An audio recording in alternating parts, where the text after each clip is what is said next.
Okay, guys, I'm going to be trying something new. I'm going to be talking about movies and stuff while playing Mario Kart. I don't know if it's the best quality, but you can still hear my voice as you do it. I'm right now in 5th place because I was mostly focusing about making sure the quality of the video is good. Probably it isn't going to end up being good, but I think you get the general idea. I have Piranha playing right now. I'm playing at 100 cc. Wait, why is my controls not working? Oh, there we go. Okay. So anyways, so let's talk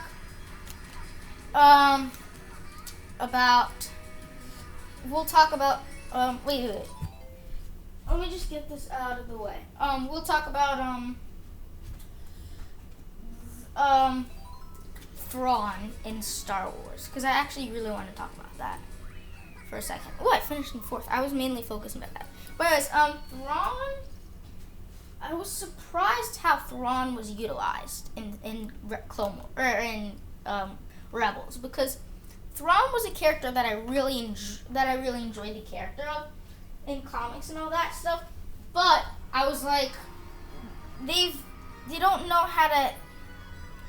They're not the best at handling, characters and making them serious and being threatening and actually making difference, because the heroes ultimately always win. So I was surprised that they actually handled him, made him menacing, and made him not just a brute force who can just punch people and not that type of villain, but that villain who is intelligent and uses his brains instead of just bronze.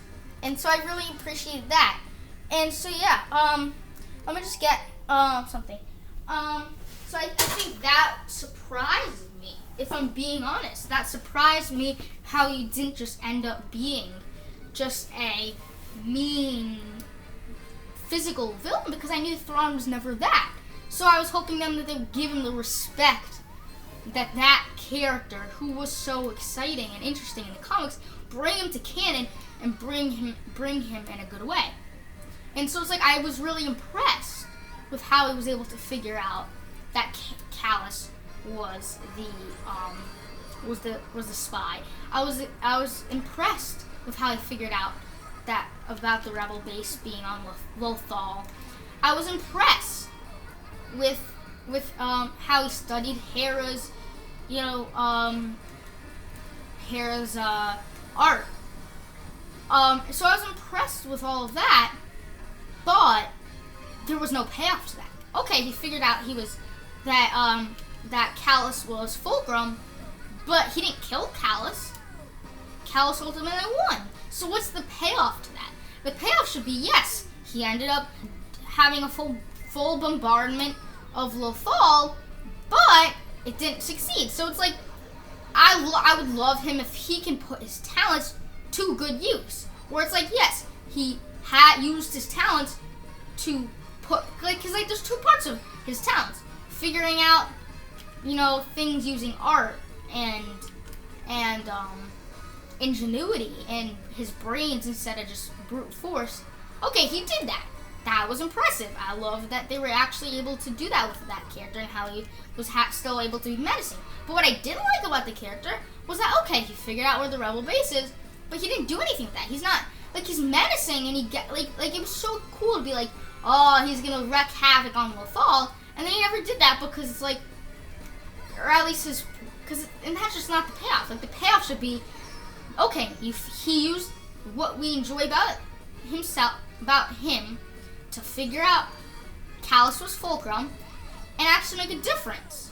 But he didn't, because ultimately Kallus escaped. The rebels escaped. And so it's like, how can we appreciate a character that has cool qualities about him, but the payoff isn't there, Because there should be like, okay, he figures out that Kallus is Fulcrum, now actually do something about it. Harm Kallus, kill Kallus. Instead it's like, what difference does it make when Kallus survives to the very end? Lothal survives to the very end, and it's like, who cares on that note? But anyways, so let's move on to talking about the Hunger Games, and particularly the final 2 films.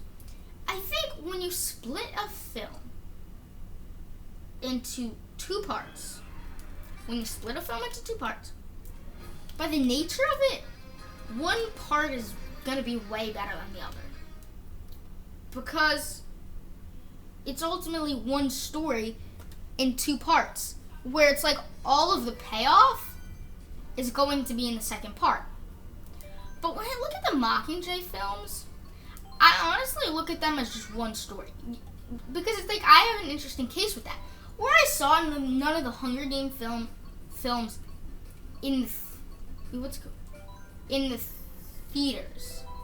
And I say that because when I watched the Hunger Game films, I binged them together. And so, my experience was very different. I saw the Hunger Game films as a complete part. So when we talk about the final 2 films being one story cut into 2 parts, Mockingjay Part 1 and Mockingjay Part 2, I think the story of the Mockingjay is honestly really exciting. I think, honestly, I really enjoyed that. But it's like, I can understand where it's like, I can imagine if you saw Hunger Games Part 1, it probably sucks, because it's like, I think you get that feeling with films that are split into 2 parts. And I think sometimes they do that well, where it's like, I think a good example of doing that type of thing well is The Lord of the Rings, which obviously is not a story split into 2, like a part 1 and part 2 type scenario, but it is a story where it's like it ends on a cliffhanger and then you have to wait. It's not like, because like Endgame and Infinity War is just 2 separate stories. One story where the villain wins, and one story where the hero wins. Yes, it has to do with the same kind of overall narrative, but it's not like it's like a to be continued. No, it ends with the heroes losing, and they end with it settling with that. Where it's like as the Hunger Games, where it ends, it's like it doesn't end at a good part. It just ends, like especially part 1. It's like, where's the story to that? And that's what I enjoy. What I enjoyed that those 2 films the best out of the first 2 films is because I saw them as a coherent third film in a trilogy. And where it's like, I can understand if you see it in theater, you're like, what is this? What is this? It just ends. And you understand, because like going into that film, I'm sure if you saw it in theaters, because all I can say is if you saw it in theaters, because I can't relate to that. I did not see in theaters. And so it's like, I can't say that, oh yeah, I totally understand. But I think the story of the Mockingjay, because like I can only look at it as overall as the story of the Hunger Games. What do I think about that and the story of the Hunger Games? Oh, I really enjoy it. I think I enjoy this idea of like hope, and where it's like not that action packed till part 2, which makes sense because it's split into 2 parts. But I love the story of it. I love the story of, because she won the Hunger Games, she gets to be that symbol, gets to be that hero. And I think the interesting thing is that this idea that Catching Fire and the first Hunger Games films are drastically different than the final 2 films. And it's funny because it's like no Hunger Games are involved for the final 2. I think it's so different. Like rarely have I seen a franchise besides maybe Terminator. But even Terminator, but a franchise that turns gears so quickly with the type of film. Because like, even like when you just read those types of books, it's like, it's crazy how it can go from being about this capital and being about the Hunger Games to being about like being about a uprising. I think it's crazy how fast they turn gears. But you know, the interesting thing is, when you really think about it, it actually kind of makes sense. You kind of get to all piece it together. Where it's like, it makes sense because she wins the Hunger Games 2 years in a row. She is that symbol, because that's a lot about what the Mockingjay is it's about how Katniss is the Mockingjay, and the Mockingjay is not like an actual bird, it's a symbol. It's all symbolism. So it's like the coincidence is, what's the coincidence between she wins the Hunger Games and an uprising is because she can win the Hunger Games, and yet with the type of person Katniss is, being a volunteer, it just lends extremely well with saying, hey, now people are going to stand by you. People are going to respect you, enjoy you, and stand by you. And that was what was exciting. That was what was interesting. And so I really could appreciate that. Moving forward on to the next part I'm going to be talking about is going to be in the realm of, what would I talk about? Let's talk about Inception for a second. Inception, I saw, I believe, like a year ago. I saw Inception probably a little bit more than a year ago. Inception is one of those films where you have to renew your knowledge of the film. Honestly, for me, every year, really. And so that's why, because it's like, once you watch it, that's kind of it. It's one of those fascinating films where it's like every time you watch it, you learn new stuff because it's so complicated. And it's like, because like if you asked me the genuine plot of the film, I would get the gist of it of, oh, it's a dream inside a dream where they plant ideas, steal ideas of this man, who I like, again, beyond that, I'm like, okay, I know that his wife wants to commit suicide. I know all that, but it's like, and does, and he just can't believe that. He can't live with that. The cast is great and all that, and I love that, the different sequences. But it's like one of those films where it's like, I've seen it, but if I watched it today, I would still go into it completely surprised and completely unknown. That's why I think part of why I love Christopher Nolan as a director is he can make great sequences, but where he can get from sequence A to sequence B. And that's why I'm really looking forward to Tenet. Because Tenet looks like it has great sequences, but I love how Nolan makes there be a way to have great sequences, but yet have the great unique concept to allow them to work. And I noticed that there's a trend of all his films have to do with time, and specifically how time is affected by something else. Time is affected by a variable. In Interstellar, how time, and I said this before, how time is affected by gravity. In Tenet, it seems to be how time is kind of time's relationship with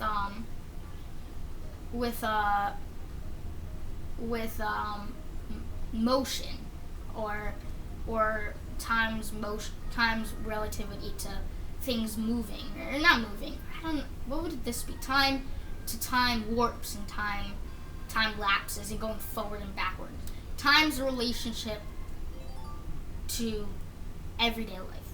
And then you look at Inception, time's relationship to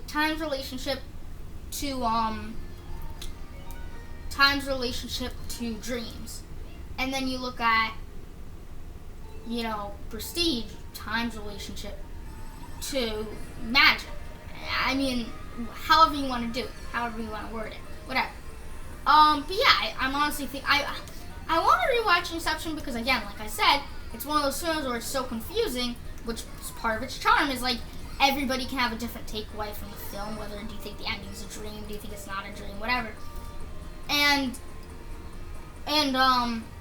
But anyways, so what I was trying to say is that before I watch that, I'm going to tell you the films I'm watching that I'm like in the current sense that I'm watching. I am watching Alien. I was watching the Harry Potter films, but I only got 2 parts in. I'm doing the reaction like live with everybody in that sense, but anyway, so I was watching all the Harry Potter films. That'll actually, I don't know, tomorrow, I can't do it tomorrow, but sometime I do want to continue reacting to all the Harry Potter films. I'm also watching some Dune. I was watching Dune, the original one. to prepare myself for Dune in December, the new Dune in December. I was watching Jaws and a few other films. So I am excited to finish those. In 2001, A Space Odyssey. I'm excited to finish all of them, and you'll get those reviews to all those classic films. Stay tuned for more videos coming right at you.